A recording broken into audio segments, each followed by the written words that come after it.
မင်္ဂလာပါညီကိုတို့ရေကျွန်တော်တို့ဒီနေ့မှာတော့ပွဲကောင်းတစ်ပွဲတော့တက်ကြည့်ရမှာတော့ကျွန်တော်တို့အပေါ်ဝဲတွေမှာကြည့်ရမယ့်ပွဲမျိုးကိုကျွန်တော်တို့ဒီ quarter final မှာထပ်ကြည့်ရပြန်ပြီပေါ့နော်ကျွန်တော်တို့နာမည်ကြီးကြိုက်မျိုးတင်းတဲ့နာမည်ကြီးကြိုက်ထုတ်တင်းရတော့ဒီနေ့ quarter final အဆင့်မှာနှစ်ပွဲနှစ်သင်းမှာတစ်သင်းတော့ထွက်ရမှာပေါ့နော်ဆိုတော့ပွဲတော့လှမယ်ကြိုက်ထုတ်တော့ကျွန်တော်ပပလေးတော့အာရော့လို့မြင်နေကြဒါလည်းကျွန်တော်အမြဲတမ်းပြောနေplayer တွေမလုံလောက်မှုတွေကကြိုက်ထုတ်ကိုအနေငယ်တော့အဖျားခတ်မယ်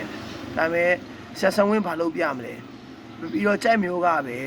ကျွန်တော်တို့တထုံတဲ့ပွဲလို့တိုင်မလဲပဲနဲ့နောက်တစ်ပွဲမှာအကောင်းမှုလို့ပြန်လာတဲ့ပုံစံမျိုးနဲ့ပြန်လုပ်ပြမလားဆိုတော့ကျွန်တော်ကြည့်ရမယ် short တော့ short မတက်သေး short တော့တဆုံးခံသွားမယ်အနေထားမျိုးတွေနှစ်သင်းလုံးမှာ power တွေရှိတယ်ပညာတွေရှိတယ်ကစားမောင်းတွေရှိတယ်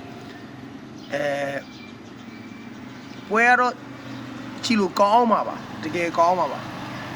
ကျွန်တော်ကတော့ကြိုက်မျိုးလေးကိုတော့လေးပေးရတယ်ဗျဟုတ်ကဲ့ပွဲမှာကျွန်တော်တို့ကြည့်ကြပါမယ်ကျွန်တော်တို့3နိုင်စားကမှာဖြစ်တဲ့အတွက်ကွင်းထဲကိုလာကြပါကွင်းထဲမလာပြီးနိုင်အောင်ဆိုရင်လည်းကျွန်တော်တို့ကျွန်တော်ရဲ့ Douglas YouTube channel ကနေလာရောက်အားပေးလို့ရပါဗျကျေးဇူးပါ